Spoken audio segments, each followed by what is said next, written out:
ভাইজান,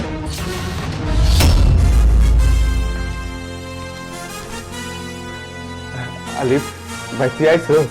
হ্যাঁ, আমি আসছি, কিন্তু তোমরা এইভাবে ফ্লোরে বসে খাচ্ছ কেন?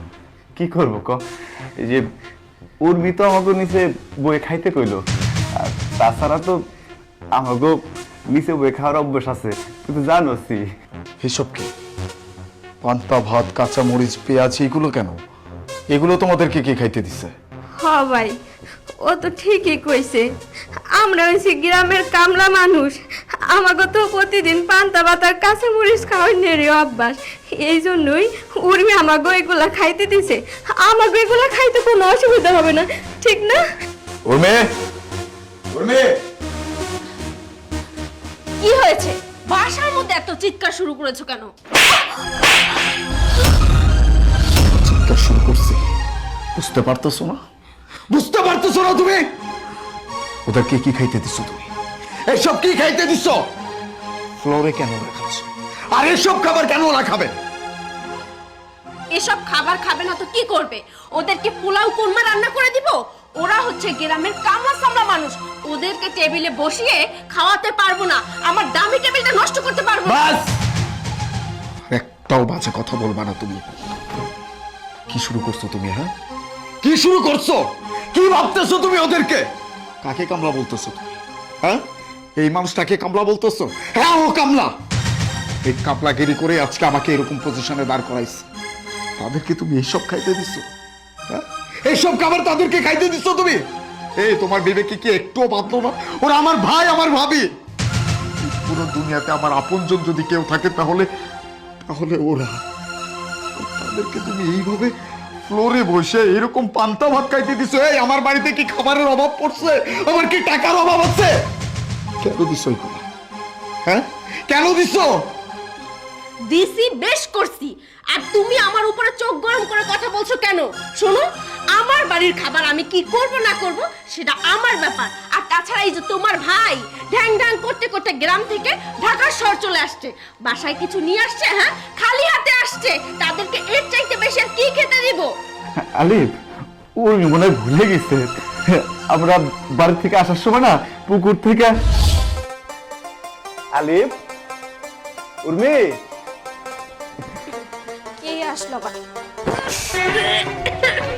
গ্রামের চাষা বুঝা চলে আইছে রে, কি গন্ধ মিষ্টি রে। কি করতেছো ছোট বউ? আমি তোমাকে লেগে গ্রাম থেকে, আমাকে পুকুর থেকে দেখো বড় একটা মাছ মেরে লিয়ে আইছি। আলিফ খুব পছন্দ করে এই মাছ, তাই না? এই যে ভাইজান, আপনার আসলে আক্কেল জ্ঞান বলতে কিচ্ছু হইবে না। বড় মাছ আনছেন বেশ ভালো কথা, মাছটা কি কার্টুন কইরা আনা যাইতো না? তাইলে তো এত বিচ্ছিরি গন্ধ আসতো না। আর সেই সঙ্গে আপনারা দুইজনে একটু কার্টুন কইরা আইতেন। কি বিচ্ছিরি গন্ধ, মনে হইতাছে মাছ ধইরাই চলে আইছেন, জামা কাপড়টা পর্যন্ত ধর নাই। আপনারা এই যে থাকার জন্য আইছেন, একটু পরিপাটি হয়ে আবেন না? ছোট বউ, তুমি কি করতেছো? আমরা এখানে থাকতে আসি নাই তো, তোমার ভাবিরে ডাক্তার দেখামু, তাই ভাবলাম আমার সময় মাছটা তোমাকে দিয়ে চলে যাবো। আমরা এক্ষুনি চলে যাবো, নাও মাছটা নাও। আচ্ছা ঠিক আছে, দেন। মাছটা পছন্দ হয়েছে, মাছের মাথা আমি খাইতে পারবো। এক কাজ করেন, আপনার ছোট ভাইয়ের মুখটা দেখেই চলে যায়, থাকার দরকার নাই। কি গন্ধ, বিচ্ছিরি গন্ধ। সবই তো শুনলি।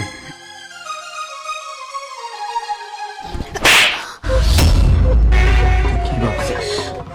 আমার ভাইয়ের নামে যা ইচ্ছা তাই বলবি আর আমি সেটা বিশ্বাস করব? আমার ভাইকে আমি ছোটবেলা থেকে দেখতেছি, তার কোলে পিঠে করে মানুষ হইছি আমি। এই মানুষটাকে আমি চিনব না? আমি তাকে চিনি না? আমি তাকে খুব ভালো করে চিনি। সে আমার জন্য কতটুকু করতে পারে সেই ধারণা আমার আছে। এই এই যে তাকে ফ্লোরে খাইতে দিছিস, এই মানুষটা আমাকে কখনো রাস্তায় একা হাঁটতে পর্যন্ত দেয় নাই। এই ঘরে বসায় আমাকে স্কুলে নিয়ে গেছে। আর সেই মানুষটাকে তুই ফ্লোরে খাইতে দিছিস, পান্তা ভাত খাইতে দিছিস। এই মানুষটা নিচে পান্তা ভাত খাইছে, আমাকে কখনো ভালো খাবার ছাড়া খাবার দেয় নাই। এত কষ্ট করে আমাকে মানুষ করছে, মা বাবার অভাব কখনো বুঝতে দেয় নাই। সেই মানুষটার সাথে এরকম কাজ করছিস তুই? না, তোর মতো মানুষের সাথে সংসার করেছে। আমি মাত্র তোর বাবাকে কল দিয়ে আসছি। একা একা কিভাবে থাকবে এই চিন্তায় আমি তোর বাবাকে আসতে বলছি, যেন তোকে বাড়িতে নিয়ে যেতে পারে। ওকে ফাইন, তোর বাবা তো আসতে। উর্মি, বাহ, মেঘনা চাইতে বৃষ্টি। চলে আসছেন আপনি? হ্যাঁ, তুমি ফোন করলা এই জন্য আমি চলে আসলাম। কিন্তু বাবা আলিফ, আমি বাইরে থেকে খুব চিল্লাচিল্লি শুনলাম, কি হয়েছে? কি হয়েছে না হয়েছে সেটা মেয়ের কাছে থেকে বাড়িতে গিয়ে শুনুন। আপাতত নিজের মেয়েকে এখান থেকে নিয়ে চলে যান, আর কখনো আপনার মেয়েকে আমার বাড়িতে পাঠাবেন না। যান, নিয়ে যান। মা উর্মি, কি হয়েছে? কাকে কি জিজ্ঞেস করতেছেন? আপনার মেয়ের মুখ থেকে একটা কথাও বের হবে না। কেন জানেন? চোর চুরি করে ধরা পড়ার পরে তার মুখে আর কোনো কথা থাকে না।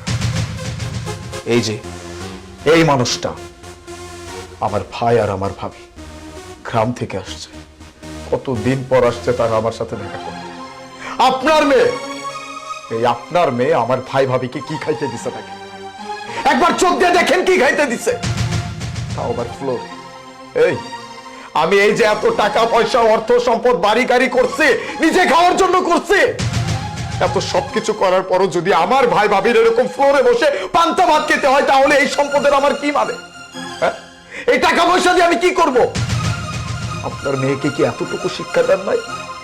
এতটুকু শিক্ষা দিতে পারেন নাই যে মানুষের সাথে কেমন আচরণ করতে হয়? একটা বাইরের মানুষের সাথে কেন, একটা কুকুরের সাথেও এরকম আচরণ মানুষ করে না। সেই আচরণটা আপনার মেয়ে আমার ভাই আর ভাবির সাথে করছে। এসব আমি মানতে পারবো না। আমার এই পুরো দুনিয়া একদিকে, আমার ভাই একদিকে। আমার ভাইকে যে অসম্মান করে কথা বলবে, আমার ভাইকে যে সম্মান করতে পারবে না, আমার ভাইকে যে ভালোবাসতে পারবে না, সেরকম মানুষের চেহারাটাও আমি দেখতে চাই না। নিয়ে যান আপনার মেয়েকে। ডিভোর্স লেটার আমি সময় মতো পৌঁছাই। বাবা আলিফ, একটা কথাই আছে না, পিপিলিকার পাকা গজায় মরিবার তরে। তাই আমার মায়ার দশা আর কি তাই হয়েছে। ও ভুলে গেছে।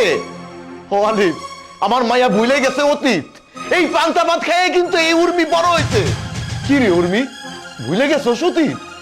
যে অতীত ভুলে যায় না, তার কপালে কিন্তু কষ্ট হয়। হ, তুই কি করে পারলি রে আলিফের ভাই বউরে এই পান্তা ভাত দিতে? কেন রে, আমার জামাইয়ের কি ভাত কম হয়ে গেছে?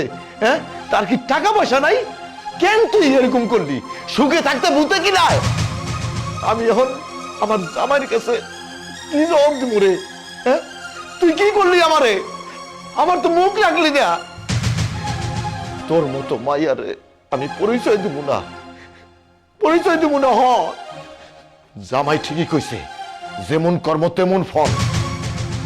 তুই যেমন কর্ম করছস এরকম ফল তুই ভোগ পাবি। তুই আমার বাড়ি যাবি না। অনেক আশা নিয়ে আইছিলাম, জামাই আমারে ফোন করছিল, ও বিদেশ যাবে কয়েক মাসের জন্য, আমি তোরে নিয়ে যাব, কিন্তু সেটা তুই রাখলি না। এখন তুই কই যাবি কই থাকবি সেটা তোর ব্যাপার। আমি চলে যাইতেছি।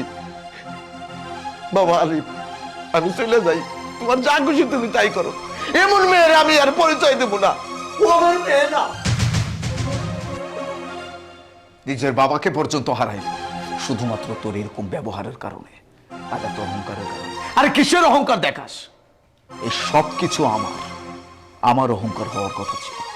সেই অহংকার নিজে দেখাস, পরের উপর নির্ভর হয়ে সেই অহংকার দেখাস তুই।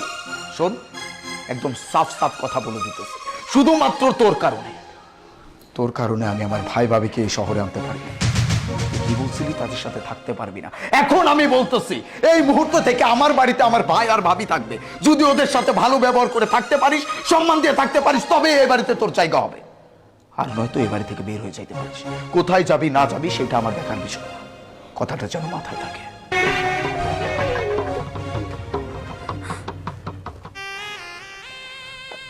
ভাইজান, থাকবো, তোমার আর কিছু করতে হইব না। আমি সব বুঝতে পারছি। আসলে আলিফ ছোট মানুষ তো, ওর হয়তো আমার এই পান্তা ভাত খাওয়া দেখা মাথা গরম হয়ে গেছে, এই জন্য তোমার লগে এমন আবুল তাবুল কথা কইছে। তুমি এক কাজ করো, তুমি কোনো চিন্তা করো না, আমি ওরে বুঝাই কব না। তুমি যাও। ঠিকই কইছি ভাইজান, চলেন ডাইনিং টেবিলে একসাথে বসে খাবো। আচ্ছা চলো।